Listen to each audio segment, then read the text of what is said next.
Rabotai, this coming Friday, Be'ezrat Hashem, is going to be Rosh Chodesh Av. We know, the Mishnah tells us in Masechet Ta'anit Daf Kavav that once Rosh Chodesh Av hits, the joy of Am Yisrael has to be decreased. Mishenichnas Av mema'atin besimcha. The Avelut also gets a little bit more stringent from the 3 weeks. By Rosh Chodesh Av, it shifts gears. Now, first of all, as a result, the Gemara tells us that during Chodesh Av, the mazal of Am Yisrael is terrible. Therefore, the Gemara gives us an Aitzah Tovah that if a person has a court case with a non-Jew, it's better to try to avoid having it during Chodesh Av. There's Machloket HaPoskim, which portion of Chodesh Av is it talking about? Agon Mishnah Berurah says that it's talking about the entire Chodesh Av.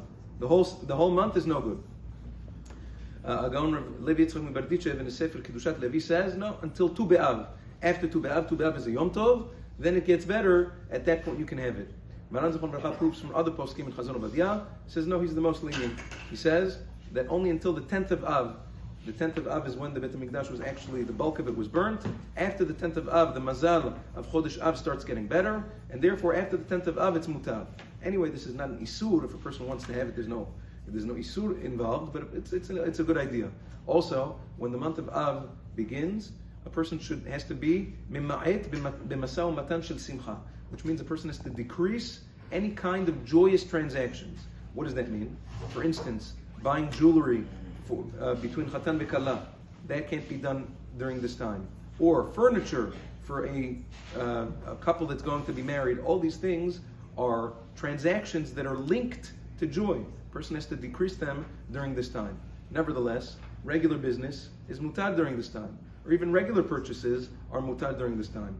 Meikar Adin, Maran Zechon Bracha says, let's say buying a car or buying new furniture or whatever it is, it's not something that's linked to some sort of simcha. So according to the letter of the law, it's mutar.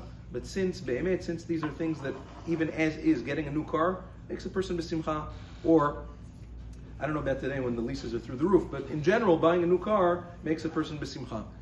Or buying new furniture, these are all things that make a person b'simcha. Person should preferably avoid doing them during this time. Be'ezrat Hashem will continue with some more minhagim v'halachot in the coming days. Yom Tov.